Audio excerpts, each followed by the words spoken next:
তাহলে এই বীজটা সংগ্রহ করে আপনি লাগাইতে পারেন, কারণ অল্প জায়গার ভিতরে পোকা আছে, পোকার বীজ দিয়ে রাখতে হইব। আরো বেগুন উড়াইতেছি আর বহুত এই ব্যাগে এক ব্যাগে লইব না। জায়গা থাকলে চাষবাস করা ভালো, হালকা পাতলা সার তো লাগবেই। বসের জায়গা যদি থাকে, আবার কোন বস আছে করবার দেনা যার যার তার জায়গায়। আসসালামু আলাইকুম প্রিয় ভিউয়ার, স্বাগত আপনাদেরকে নতুন আরো একটি ভিডিওতে। তো আজকের ভিডিওতে আপনাদের সাথে শেয়ার করব কিভাবে প্রবাসী বাঙালিরা কাজের পাশাপাশি কোম্পানির পরিত্যক্ত জায়গায় সবজি চাষ করে এক্সট্রা ইনকাম করছে। যদি সুযোগ হয় কয়েকজন চাষি ভাইদের সাথে কথা বলে দেখব, আর তারা কি কি চাষ করে সেটাও দেখাবো। আর এখন তো রমজান শুরু হয়ে গেছে, আপনাদেরকে পবিত্র মাহে রমজানের শুভেচ্ছা। এই পাশটাতে আছে কিছু ধনিয়া পাতা, মানে আমরা যে নরমালি যে ধনিয়া পাতাকে চিনি সেটা না, এটাকে বলা হয় বিলাতি ধনিয়া পাতা, অনেকে বিলাতি ধনিয়া পাতা বলে থাকে। এই যে খুবই সুন্দরভাবে ধরে আছে অনেকগুলা। এই যে এটা হচ্ছে এই ধনিয়া পাতার আসল চেহারা আর কি, ওইভাবে আমরা চিনে থাকি। অনেকটা বড় হয়ে গেছে সেজন্য এই টাইপের দেখা যাচ্ছে। এখান থেকে দানা হবে, তারপর আবার রোপণ করতে পারবে। আর এই পাশটাতে হচ্ছে কিছু লাল শাকের চাষ হয়েছে, অবশ্য অন্যদিকেও আছে, সেগুলো আপনাদেরকে দেখাবো। আর এই দিকটাতে হচ্ছে লাল আখ, আর এগুলো হচ্ছে সাদা আখ। এমনি নর্মালি যে আখগুলো হয়, অনেকের ভাষায় কুশল বলে থাকেন, কুশল। আর এটা হচ্ছে ডুরিয়ান ফলের গাছ, যেটা কিনা মালয়েশিয়ার জাতীয় ফল, খুবই সুমিষ্ট, খুবই পুষ্টি সম্পন্ন একটা ফল ডুরিয়ান। অবশ্য এখানে ফল নেই, আপনাদেরকে দেখাতে পাচ্ছি না, সেজন্য আমি দুঃখিত আন্তরিকভাবে। এই যে গাছটা দেখতে পাচ্ছেন, এটা হচ্ছে রামবুতান গাছ। এই ফলগুলো অনেকটা লিচুর মতো হয়। আপনাদেরকে এই রামবুতান নিয়ে একদিন একটা ভিডিও তৈরি করে দেখাবো। রামবুতান বাংলাদেশে খুবই এক্সপেন্সিভ একটা ফল। বাংলাদেশে যখন আমি প্রাইস জিজ্ঞেস করেছিলাম, 900 থেকে 1000 টাকার মতো পার কেজি চেয়েছিল তারা, কিন্তু এখানে 5 টাকা হলে, 5 রিঙ্গিত হলে 1 কেজি পাওয়া যায়, যা কিনা বাংলাদেশি টাকায় 150 টাকাও হয় না। লাল শাক বুনেছেন, এই যে খুবই সুন্দর। তো সামনের দিকে একজন চাষি ভাই আছেন, এখন চলে যাব তার কাছে এবং তাদের এই সবজি চাষ সম্বন্ধে কিছু জানার চেষ্টা করব। আসসালামু আলাইকুম জিন্নত ভাই। ওয়ালাইকুম আসসালাম রাহমাতুল্লাহি ওয়া বারাকাতুহু। কেমন আছেন ভাই? আলহামদুলিল্লাহ। কি করতেছেন? এই কটা বাগুন গাছ বুনছি খাওয়ার জন্য, ধরো সপ্তাহে 40-50 টাকা হয়, এতে খাওয়া খাদ্য চলে। আচ্ছা আচ্ছা, এই কারণে মানে এই করতেছে। বেগুন ক্ষেত চাষ করেছেন আর কি, বেগুন তুলে সেগুলা বিক্রি করে মাসে 50-60 বা 100 রিঙ্গিত বা 200 রিঙ্গিত এক্সট্রা ইনকাম করতে পারেন, এটাই ইনকাম করা। তো তাছাড়া কিছু না। তো আমাদের ভিউয়ার্সদের উদ্দেশ্যে আপনি কি বলতে চান, যে মালয়েশিয়ান যারা আছে প্রবাসী, তারা কি কোম্পানির কাজ শেষে কোম্পানির পরিত্যক্ত জায়গায় এরকম বিভিন্ন সবজি চাষ করে কি তারা লাভবান হতে পারবে? খাইলে খাইতে পারে। 10 টাকা যদি বাঁচে, ওই 10 টাকা যদি বাংলাদেশে যায়, ফ্যামিলির জন্য ভালো হয়। তার কারণ এমনি তো কাজ কাম নাই মালয়েশিয়া, কাজ কাম নেই, মালয়েশিয়ার পরিস্থিতি খারাপ।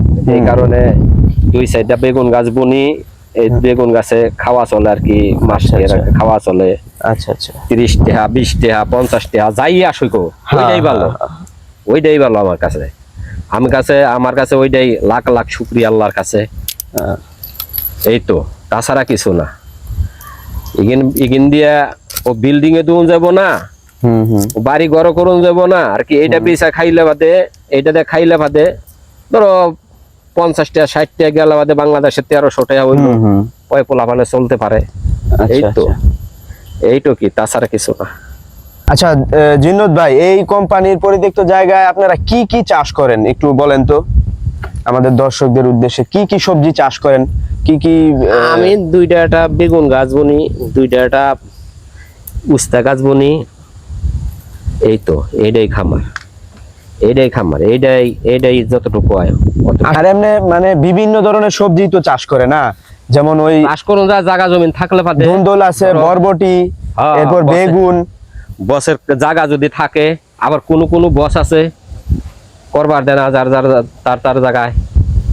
করবা দেয় না। আবার কোনো বস আছে কইরা খাই, খুব গরিব মানুষ আইছে। এই- আচ্ছা জিনুদ ভাই, এই আপনারা যে এই চাষবাস করেন বিভিন্ন সবজির, এখানে কি কোনো সার ব্যবহার করেন? হ্যাঁ, সার ব্যবহার করি। আচ্ছা আচ্ছা, সার ব্যবহার করি। এই সার কি এই সার কোথায় পাওয়া যায়? মুয়া পাওয়া যায়, বাকরি পাওয়া যায়, সব এলাকারই পাওয়া যায়। সব আচ্ছা আচ্ছা, মানে এলাকায়। সব এলাকারই মোটামুটি ওই হ্যাঁ। সুপার শপ যেগুলো আছে, দোকান আছে, ওইখানে জিজ্ঞেস করলে পাওয়া যাবে নাকি? হ্যাঁ। আচ্ছা আচ্ছা, বাংলা দোকান রেজিস্ট্রেশন লইব, আর মালাইতে যায় কোন লাগবো, মালাই দোকান যায় কোন লাগবো, মালাই দোকানে যায় কোন লাগবো, বাজা সারের বাজা কোন লাগবো। আচ্ছা আচ্ছা, সারের বাজা কইলে নাইলে সার তো থাকে কইব। সারকে বাজা বলে মালয়েশিয়ান ভাষায়। হ্যাঁ, আচ্ছা আচ্ছা, বাজা বলে। তো আপনাকে ধন্যবাদ আমাদের ভিউয়ার্সদের এই ইনফরমেশনটা দেওয়ার জন্য। তো এই জায়গাটাতে আছে একটা বরবটি গাছ। আমাদের গ্রাম্য ভাষায় আমরা বলে থাকি এটাকে লুব্বা আর কি। তো এখানে অনেকেই বরবটি বলে। তো এই যে বরবটির চাষ হচ্ছে, মানে এই কোম্পানিটাতে আপনার বিভিন্ন লোকজন বিভিন্ন সবজির চাষ করে। এই যে দেখতে পাচ্ছেন ঢেঁড়স, যেটাকে ভেন্ডি বলা হয়। এই যে ঢেঁড়স গাছ, কি সুন্দর ফুল এসেছে, কি সুন্দর একেবারে কচি ঢেঁড়স ধরে আছে গাছের মধ্যে। তো এই এই এই পাশটাতে দেখতে পাচ্ছেন, এটা হচ্ছে উচ্ছে, মানে আমাদের গ্রাম্য ভাষায় যেটাকে উস্তা বলি আমরা, বা করলা টাইপের। এটা একটু ছোট হয়, সুন্দর ফুল আসছে। এই তো এই করলা দেখা যাচ্ছে, কত সুন্দর। তারা হচ্ছে কাজের পাশাপাশি এই এক্সট্রা যে সময়টা বেঁচে যায়, সেই সময়টায় তারা সবজির চাষ করে থাকেন। এটা খুবই ভালো একটা দিক। এই যে দেখেন, এই দিকটাতেও সুন্দর উচ্ছে ধরে আছে, খুবই সুন্দর, খুবই সুন্দর। পুরো ঝাড়টা ধরে উচ্ছে ছড়িয়ে ছিটিয়ে আছে।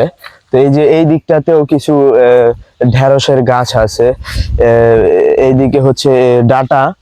তারপর ঠিক সামনের দিকটাতেই হচ্ছে আপনার সিম গাছ। এই তো সুন্দর সুন্দর সিম ধরে আছে। এই তো কচি কচি সিম, এই যে আপনারা দেখতেই পাচ্ছেন কত সুন্দর। এই যে ফুল এসেছে, কোনো জায়গাতে বড় হয়ে গেছে। এই পুরাটা কিন্তু সিমেরই ঝাড়। এইদিকে পুরাটা ভরেই সিম ধরে আছে। তো আপনাদেরকে আরো ঘুরে ঘুরে দেখাই। এই যে দেখেন কি সুন্দর সিম ধরে আছে। এইদিকে আমাদের জসিম ভাই কিছু সিম পেরেছেন তার গাছ থেকে। এই যে এইদিকে প্রচুর সিমের ফলন হয়েছে, এই যে হাতে দেখতে পাচ্ছেন। গাছ লাগাইতে চান সিম গাছ, তাহলে এই বীজটা সংগ্রহ করে আপনি লাগাইতে পারেন, কারণ অল্প জায়গার ভিতরে অনেক ফলন হয়। মানে মালয়েশিয়ার মাটি খুবই ভালো, টুকটাক মাটি খুব ভালো, টুকটাক বলে অনেক কিছু পাওয়া যায়। আচ্ছা আচ্ছা, মানে মোটামুটি টুকটাক সার ব্যবহার করলেই মোটামুটি ভালো ফলন হয়, তাই তো? আচ্ছা আচ্ছা, ধন্যবাদ আপনাকে ইনফরমেশন দেওয়ার জন্য। এই যে দেখেন অনেক হয়েছে, তবে পোকা আছে, পোকার বীজ দিয়ে রাখতে হইব। আচ্ছা আচ্ছা বীজ দিয়ে রাখতে পারেন, তাহলে অল্প জায়গার ভিতরে অনেক ফলন পাওয়া যাবে। আচ্ছা, আমাদের চাষি ভাই একজন করতেছেন, বেগুন তুলতেছেন, তার সাথেও একটু কথা বলবো।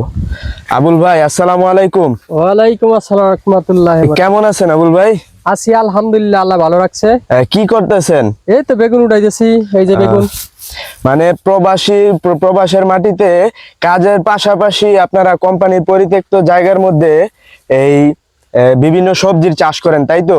হ্যাঁ, কাজের ফাঁকে একটু সময় পাইলে বইয়া না থেকে কাজ করি, যে যে একটু বেগুন রইলাম বেশ। হ্যাঁ হ্যাঁ, এটা খুব সুন্দর জিনিস। কাজের পাশাপাশি বৈশানা থেকে কোম্পানির যে পরিত্যক্ত জায়গাগুলো আছে সেখানে সবজি চাষ করাটা আমিও মনে করি খুবই সুন্দর কাজ, খুবই ভালো কাজ। এই যে দেখেন আবুল ভাই এক ব্যাগ বেগুন তুলে ফেলছে অলরেডি। আরো অনেক আছে, ওনার আরো চাষের জায়গা আছে, আরো বিভিন্ন ধরনের সবজি চাষ করেন আবুল ভাই। আমি আরো বেগুন উঠাইতেছি, আর বহুত, এই ব্যাগে এক ব্যাগে লইব না। এই যে দেখতে পাচ্ছেন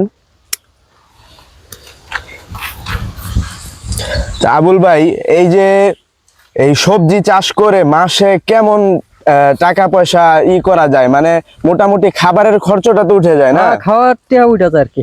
ও, ভালো হইলে তো এই বিভিন্ন প্রান্তে আরো যারা প্রবাসী ভাইরা আছে তাদেরকে কি পরামর্শ দিবেন এই ব্যাপারে, যে যেখানে থেকে কাজ করা ভালো। আমি মানে মনে করি। তারাও কি চাইলে এইভাবে চাষবাস করতে পারে? চাষবাস করতে পারলে, জায়গা থাকলে, বছর জায়গা থাকলে চাষবাস করা ভালো। আচ্ছা, এই বেগুন গাছের মধ্যে বা আপনি যে যে সবজি চাষ করেন ওগুলোর মধ্যে কি আপনি কোনো সার টাইপের কিছু ব্যবহার করেন? হালকা পাতলা সার তো লাগবেই। আচ্ছা আচ্ছা, এই সার কি এই মালয়েশিয়ার বিভিন্ন দোকানে পাওয়া যায়? মালয়েশিয়া ওই দোকানে পাওয়া যায়।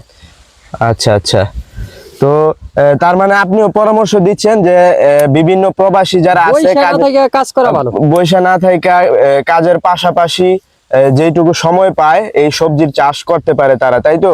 হ্যাঁ তাই তো, বৈশাখ না থেকে কাজ করলে ভালো না?